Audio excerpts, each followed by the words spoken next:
Ladies and gentlemen, welcome to the IRB Infrastructure Developers Limited conference call for discussing the financial results for the quarter ended September 30, 2024, along with recent developments. We have with us on the call today Mr. Virendra Maisekar, Mr. S.S. Rana, Mr. Sudhir Haushing, Mr. Anil Yadav, Mr. Mehul Patel, Ms. Poonam Nishal, and Mr. Tushar Kavedia.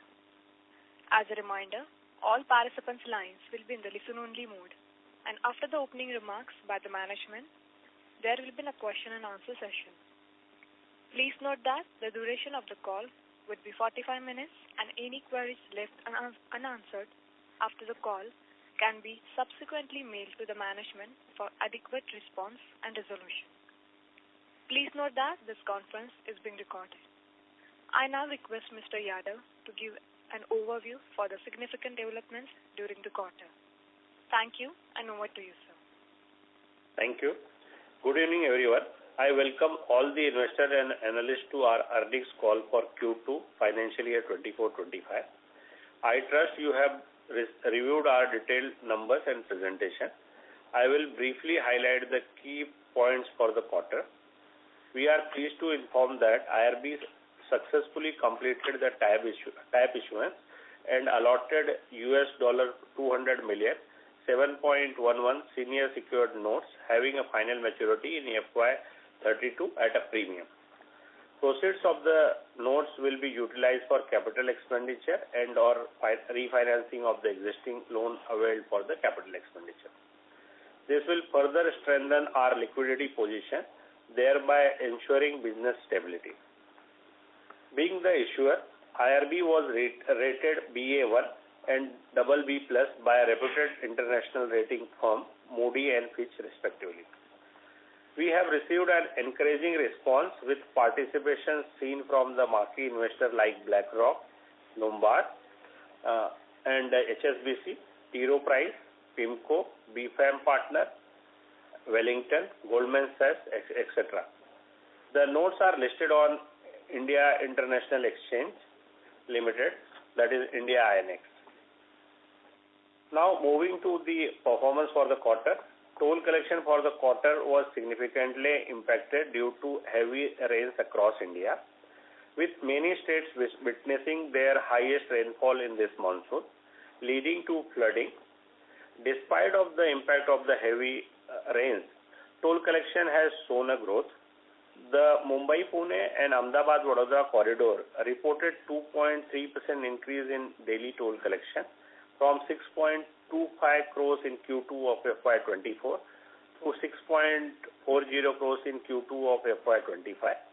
In the view of the forthcoming festive season, we are optimistic about sustaining the growth driven by the increased travel and economic activity. The second half of the year typically is much better for a toll collection perspective. For private InvIT, the per day toll collection has increased to 9.94 crores for the quarter ended September 2024 as compared to 6.82 crores per day for quarter ended September 2023, recording a growth of 46%. This increase is attributed to traffic growth, toll tariff revision, and addition of the new project. Private InvIT has generating positive cash flow since last financial year and has declared a distribution of 64 crores in Q2 of FY25, which will reflect in the IRB's cash flow to the extent of its holding, that is 51% in the coming quarter. In line with our dividend policy, company has declared an interim dividend of 10% amounting to rupees 60 crores. The total order book now stands at 32,600 crores with a EPC order book approximately 4,000 crores. Next 2 years executable order book including EPC and O&M is close to 6,200 crores, excluding the change of scope and utility shifting. CRISIL rating has affirmed its rating CRISIL AA- stable rating for long-term credit facility of the company. Long-term opportunity in the sector NHAI has announced the plan to double the national highway from 1 lakh kilometer to 2 lakh kilometer at an investment of almost 50 trillion over next 80 years. Considering the existing high leverage, the authority is likely to increase their portfolio of projects that are being awarded on PPP basis. We expect around 40% of the plan will come approximately around 20 trillion on PPP mode. Even 10% of the market share in the proposed PPP would mean addition of 2 trillion worth of project for IRB portfolio over the period of 8 years. IRB has transformed into self-sufficient powerhouse poised with the continued growth and leadership fortification. Our cash flow generation strategy, fueled by asset monetization, 2 InvITs, and asset churn, that is the best approach, that is bid, execute, stabilize, and transfer. Supported by our extensive asset portfolio and prudent long-term leverage management, will enable us to triple our portfolio over the period of 6 to 8 years, building on the established asset base of in financial year 25. As of now, we have asset base of 80,000 crores. In terms of near-term opportunity, a large pipeline, approximately 37,000 crores, comprising of BOT projects and 4 TOT projects is already lined up. Although the bidding and awarding process has been slow, we expect it to accelerate in the second half of the current year. With a lower consolidated net debt to equity, we are well capitalized to tap into these opportunities, which will include the significant portion of BOT TOT project in the partnership with GIC affiliates and Centra. We are well prepared and in a strong position to actively pursue these opportunities. We will bid for BOT TOT, which will be executed through private InvIT, reducing our equity requirement to 51%, approximately 15% of the project cost. Now I will request Tushar to cover the financial highlight for Q2 of FY25. Over to you, Tushar. Yeah, thank you, sir. So I'll just take you through the financial analysis of Q2 FY25 versus Q2 FY24. The total consolidated income for Q2 FY25 was at 1,752 crores from 1,875 crores, down by 7%. The decrease in the construction revenue is mainly on account of the heavy monsoon across all states. The consolidated toll revenues for Q2 FY25 has increased to rupees 600 crores from rupees 588 crores for Q2 FY24, registering a growth of 2%. The consolidated construction revenues for Q2 FY25 decreased to rupees 1,152 crores from rupees 1,286 crores, down by 10%. EBITDA for Q2 FY25 slightly increased to rupees 933 crores from rupees 924 crores, registering a growth of 1%. The interest cost remains stable at rupees 434 crores in Q2 FY25 from rupees 435 crores in Q2 FY24. The depreciation slightly decreased to rupees 231 crores in Q2 FY25 from rupees 233 crores, and the PBT has increased to rupees 267 crores as against 257 crores, an increase of 4%. PAT after share of JV from JV of rupees 84 crores has increased to rupees 100 crores in Q2 FY25 from profit of rupees 96 crores in Q2 FY24, an increase of 4%. The cash profit has increased to rupees 415 crores from rupees 404 crores, an increase of 3%. Now I request moderator to open the session for question and answers. Thank you very much. We will now begin the question and answer session. Anyone who wishes to ask a question may press star and 1 on their touchtone telephone. If you wish to remove yourself from the question queue, you may press star and 2. Participants are requested to use handset while asking a question. Ladies and gentlemen, we will wait for a moment while the question queue assembles.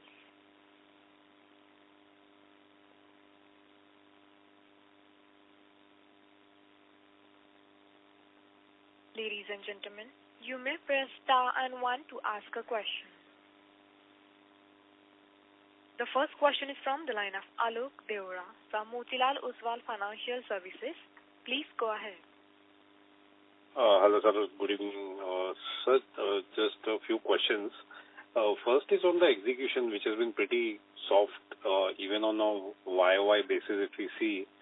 So just wanted to understand what's happened here. It's just because of the monsoon or any other reason also could be attributed to this, and how has October again been for us, and whether this could continue a little bit in 3Q as well?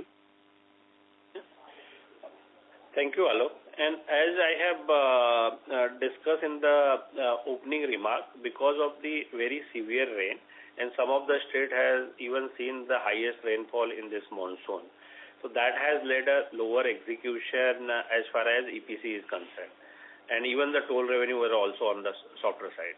Yeah, and on the next part, the execution is now picking up because the monsoon is now over, and we will see a good uptake in the construction execution in the third quarter. Sure. And this, just a couple of data points. The other income has jumped quite a lot, even QOQ and YOY. So any one-time included in that? So, as we discussed last time also, there is a fair value gain impact in the other income, which is falling on account of the fair value of deferred consideration receivable from the private InvIT. So it's the one-time impact of that particular element. Sure. And on this share of profit in associate, that has actually the losses have widened in 2Q. So that would normalize ahead, or just wanted some color on that? Yeah. So Alok, if you see the second impact, because this fair value impact goes in the private InvIT, and then it comes as a share of JV. So as such, this is one-time impact what we are observing in this Q2. This will not be a normal, this will not be similar going ahead. But yes, whenever there is a deferred consideration fair valuation accounting, at that time this comes as a share of JV in the private InvIT as well, from a share of. Alok, just to add what Tushar has said, if you refer our corporate presentation, we have provided the impact of fair valuation in our first slide that includes the result. And if you will adjust for the fair valuation loss, from Q2 of FY24 and Q2 of FY25, the loss from the private InvIT remains at a similar level. In spite of 3 projects is being added in this financial year, which was not fully there in the last financial year. That was the Hyderabad ORR and TOT 12 and TOT 13. And as you are aware that any project which gets added, there initially 1 or 2 years, those generate the positive cash flow, but because of the amortization, there will be a losses. In spite of the 3 projects getting added, there is no increase in the losses from the private InvIT. Got it. Just one last question. So you have again in the presentation highlighted the bid pipeline and across toll and TOT. So just wanted to understand, we are already at October end now. So have projects started coming up, and have we started bidding? Are there projects where we have bid and outcome is not come yet, or it will mostly come from December onwards?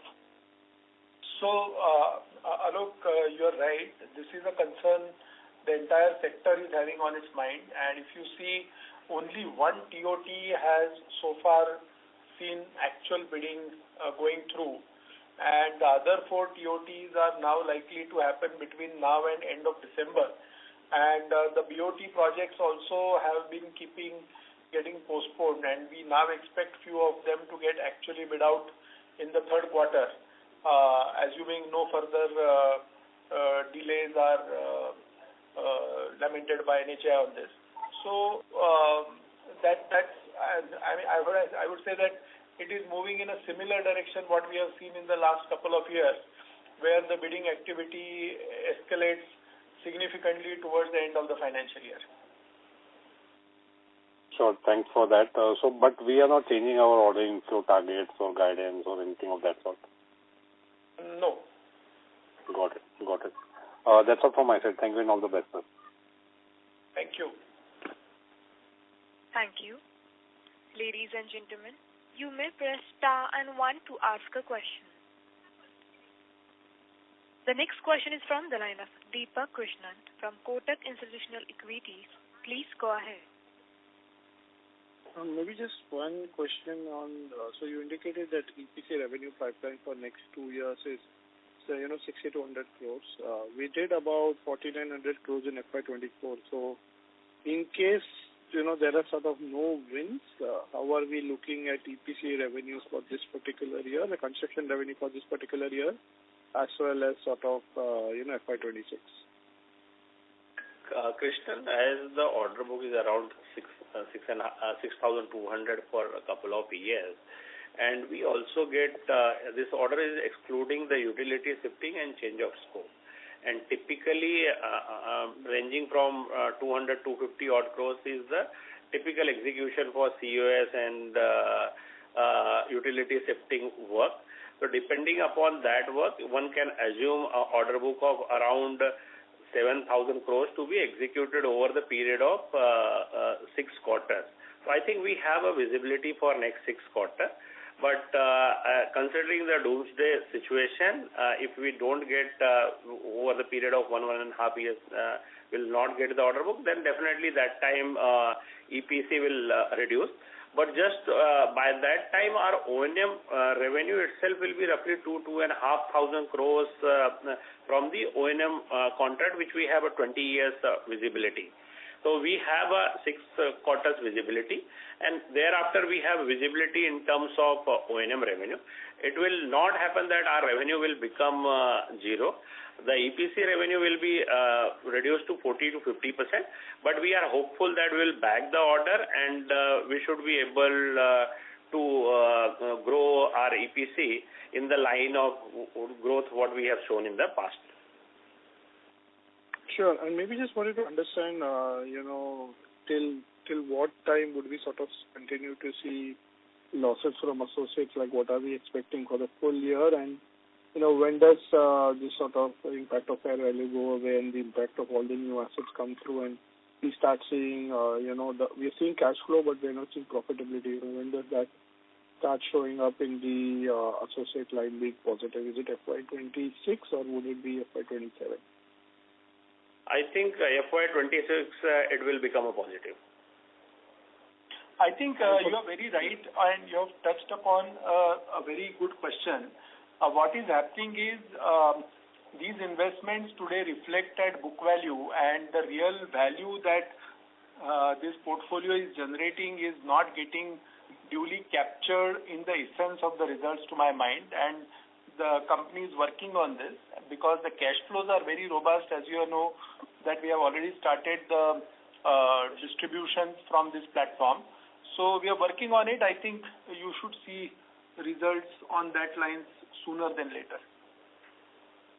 Sure. And any impact of this new change in toll collection now moving to satellite-based toll collection with first, I think, 30 odd kilometers, no toll collection? Does it impact us in any way, or there is no sort of financial impact?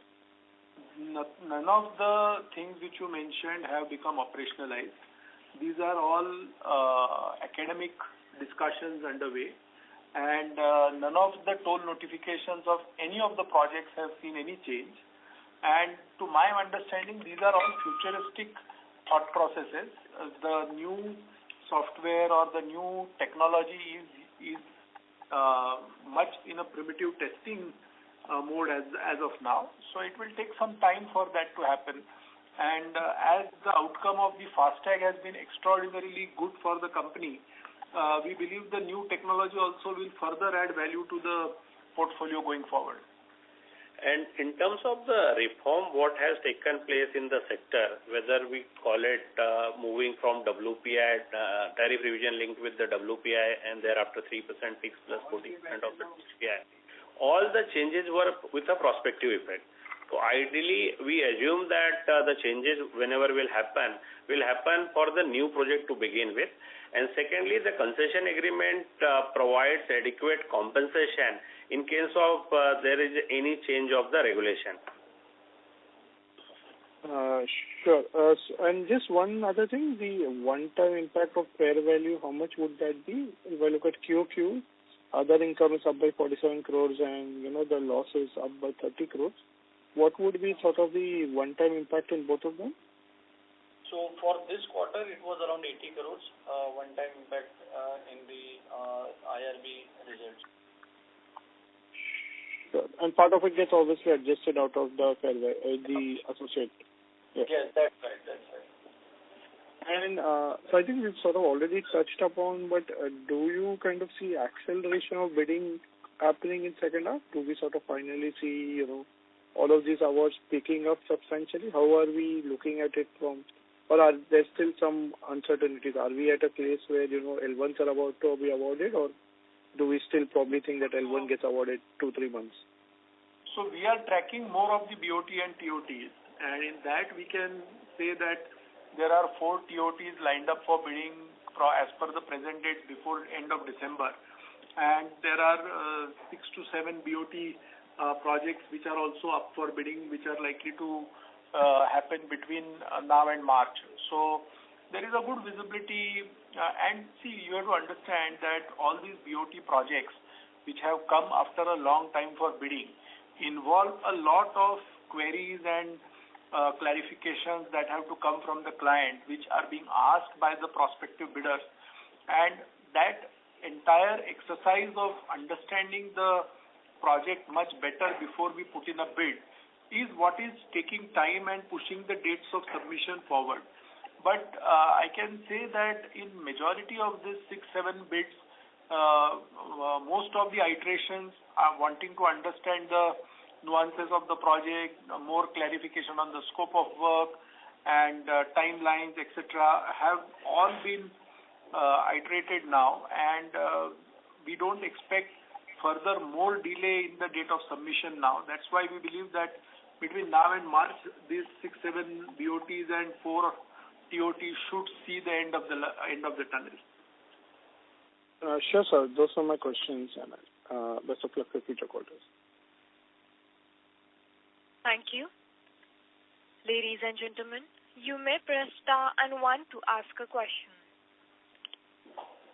The next question is from the line of Parikshit Kanpal from HDFC Securities Limited. Please go ahead. Yes, sir. Hi. Congratulations on a decent quarter. Sir, what will be the sizes of these BOT assets which are coming up for bidding? Parikshit, the bidding size of the BOTs are in the range of 4,000 to 7,000 crores each. Each is 4,000 to 7,000. I will not be able to give you a number because that is the upfront number what we have to quote. But these are decent sized TOTs as well. So each BOT project will be 4,000 to 7,000 crores, and the equity requirement will be almost 1,200 to 2,000 crores for each project. Yes, and as you will appreciate, our requirement falls to 51% of that. Yeah. And we are very well capitalized because we will be partly redeploying the construction profit back to fund our share of equity. So we are quite comfortable in terms of our ability to fund the equity for the project that may come our way. And how do you envisage these? I mean, will this be on a positive thing like revenue share with NHI, or do you think there could be some grant elements? So how this new bidding which kicks in, so how do you read into these bids? Very difficult to say because each of the bid will be different, but largely it will be grant projects. You're expecting it. So, but not touching 40% types grant. I mean, maybe much smaller grant. Our limit is 20% now. The contract provides for highest grant of 20%. So 30% is the highest and 20%? 20% is the highest. Okay. So now we have, I mean, this will require huge outlay, and even we are bidding for TOTs. So in that sense, how do you, between private and InvIT, so where the assets are getting matured, so how do you look at monetization internally? Because TOTs will not give you much of value addition as BOTs, because BOT bring in a construction element and then you reinvest that profits into equity. But since you're also following both the paths, so how do you now look at monetization of the private InvIT assets, especially the ones which have now some history or are nearing maturity with some stability on revenues? So you have touched upon a very valid point, and even at the risk of jumping the gun, I would say that yes, we have been working on a BEST policy, as we have always articulated, which is bid, execute, stabilize, and transfer. And while I will not be able to give you a detailed color on what is underway, we are seriously working on this strategy so as to ensure that we at all times will have enough resources to tap the upcoming TOT opportunities and bid on them. And you will see more color of what we are trying to say here in near future in terms of our strategy to rise to this requirement of Government of India wanting to do asset monetization, and we will be positively supplementing and supporting this initiative. Okay. So, sir, how many projects do you think realistically you can win? I mean, there will be limited competition given the sizes are humongous. I mean, we have never seen, we rarely see this kind of sizes coming in. So what kind of appetite do you think IRB can have? You have a partner, obviously, but do you think in terms of order inflows, how much can you take in a financial year? So, Parikshit, no cost is attached to wishing. So, definitely we would like to retain our market share that we presently command, which is 34%. So, these 5-6 projects, each is about 7,000, so 35,000 crores. So you're saying about 10. What's that? No, I would refrain myself from putting a math and a number to it. But guidance-wise, order inflow guidance-wise, I mean, how much? Please do not take this as a guidance, but I am giving you a roundabout strategy what our wish list would be. Okay. Sure, but we have that kind of appetite. I mean, if we get 2-3 projects and we need to invest 4,000 crores of equity, so that is like enough bandwidth on our equity side to do that, take up that. 100%. Okay, sure. Sure, sir. Thank you. Those were my questions, and wish you all the best, and happy Diwali. Thank you. Happy Diwali to all of you as well. Thank you. Ladies and gentlemen, you may press star and 1 to ask a question. The next question is from the line of Prem Khurana from Anand Rathi Group. Please go ahead. Yeah, hi. Thanks for taking my questions. Am I audible? Yes, Prem, go ahead. Hi. So, sir, I mean, most of my questions on the quarterly results are already answered. So, I mean, I had 2 questions on the observations from the annual report, and if you could help me understand those. One was our deferred consideration for stake sale seems to have gone up. Now, I mean, we have not transferred any new assets. I mean, these are all old assets which were transferred long back. Why would we see any increase in the deferred consideration? I mean, I was under the impression ideally they should come down because, I mean, she was ruled in our favor, so I thought that money would come to you, and which is where the number should ideally come down over a period of time whenever you get to have that money come to you. But the number seems to have gone up. And second thing that I want to clarify was, so when I look at the investments part, some of these assets which are with the private InvIT, we seem to have infused money from our balance sheet. I mean, it's shown as a part of subordinate debt, 1,700 crore rupees in Westco. I mean, there are multiple entities. So, I mean, why would you invest directly in these SPVs as subordinate debt? Ideally, I mean, it should have gone to private InvIT, and then private InvIT should have invested money, right, if there was any requirement. Why would we use our balance sheet to kind of do that?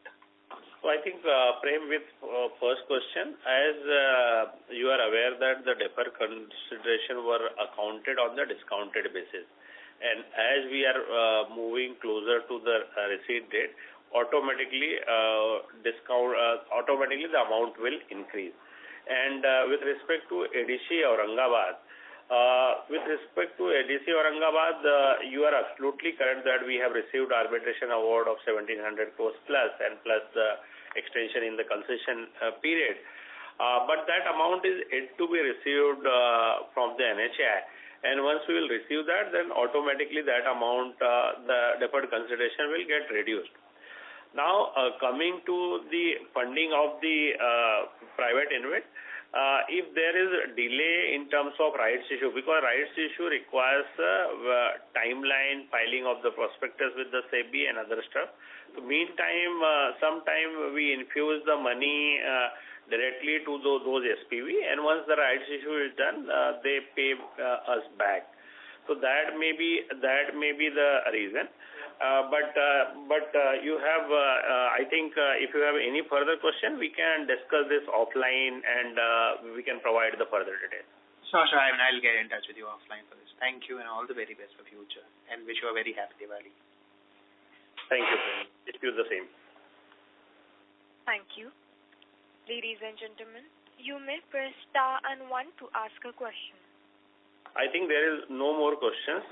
We can do the closing remark and conclude the call. Okay. I would now like to hand over the conference to the management for closing remarks. Yeah, we'd like to thank all of you for being on the call today, and we would like to wish you all a very happy Diwali and a prosperous new year ahead. And we look forward to have you again with us on the next update of the company very soon.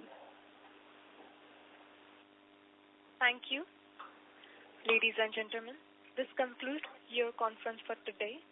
We thank you for your participation and for using Research-Wise conferencing services. You may now please disconnect your lines now. Thank you and have a great evening ahead.